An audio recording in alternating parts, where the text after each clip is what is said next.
বৃষ্টি হচ্ছে আর জামাইকে পুতা রেসিপি খাওয়াবো না তাহলে তো হতেই পারে না। এরকম বৃষ্টির দিনে একটু ঝাল ঝাল পুতা রেসিপি হলে তো বেশ জমে যায়।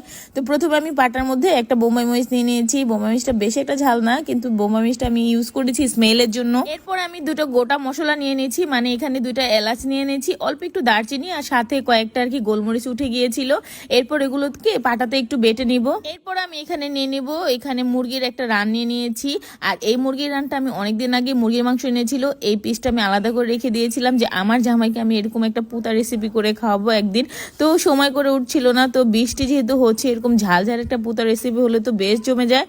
এরপর আমি মুরগির মাংসটা নিয়ে একটু পুতাটা দিয়ে ভালো করে ছেঁচে নিয়েছিলাম, কারণ এই মাংসটা যত বেশি ছেঁচানো হবে মশলাটা তত বেশি ভিতরে যাবে আর খেতেও বেশ ভালো লাগবে। এরপরে যে আমি পাটার মধ্যে বোম্বাই মরিচ আর গোটা মশলাটা বেটে নিয়েছিলাম, এটা মাংসের মধ্যে মিশিয়ে নিচ্ছিলাম। এরপর এখানে আমি দিয়ে দেবো সয়া সস, হাফ টেবিল চামচ পরিমাণের গুঁড়া মরিচের গুঁড়া, অল্প একটু পরিমাণের হচ্ছে হলুদের গুঁড়া জাস্ট কালারের জন্য, আর এখানে দিয়ে দেবো হচ্ছে হাফ টেবিল চামচ পরিমাণের ধনিয়ার গুঁড়া, আর এখানে আমি ব্যবহার করবো আদা রসুন বাটা দিয়ে হচ্ছে আমি এটাকে ভালো করে একটু হচ্ছে মেখে নিব মাংসের সাথে মশলাটা, যাতে ভালো করে সবকিছু একসাথে মিক্স হয়ে যায়। তো আমি হাতের মাধ্যমে ভালো করে একটু মিক্স করে নিচ্ছিলাম।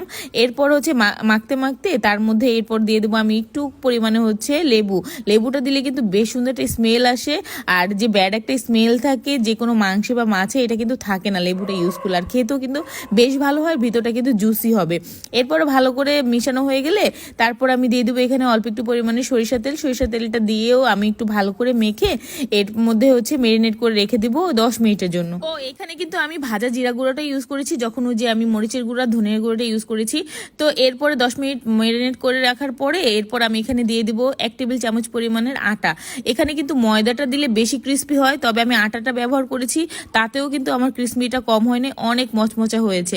তো এখানে আমি 1 টেবিল চামচ পরিমাণ আটা দিয়ে একটু ভালো করে তারপর মেখে নিব। আর আমি কিন্তু পরিমাণ মতো একটু লবণও দিয়ে নিয়েছি, আর লবণটা কিন্তু পরিমাণ মতোই দিতে হবে, যেহেতু আমি সয়া সসটা ইউজ করেছি।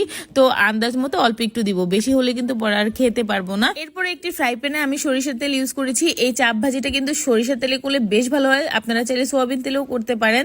এরপরে হচ্ছে মানে সরিষার তেলটা একটু গরম হয়ে আসলে আমি চাপটা দিয়ে দিব, আর চাপটা দিয়ে যখন এক পিঠ আমার 10 মিনিটের মতো একটু হয়ে যাবে, একদম কিন্তু লো হিটে এটাকে ফ্রাই করতে হবে। এরপর আমি উল্টে দিব। দেখেন যখন আমি এপিট ওপিট করে একটু ভেজে নিয়েছিলাম হালকা করে আরো 10-15 মিনিট, একদম সুন্দর একটা ক্রিস্পি এত সুন্দর একটা স্মেল আসছিল বলে বোঝানো যাবে না। দেখেন এই পর্যায়ে অনেক মচমচে আর কুরকুরে হয়েছিল। দেখেন তো কালারটা জাস্ট অসাধারণ না?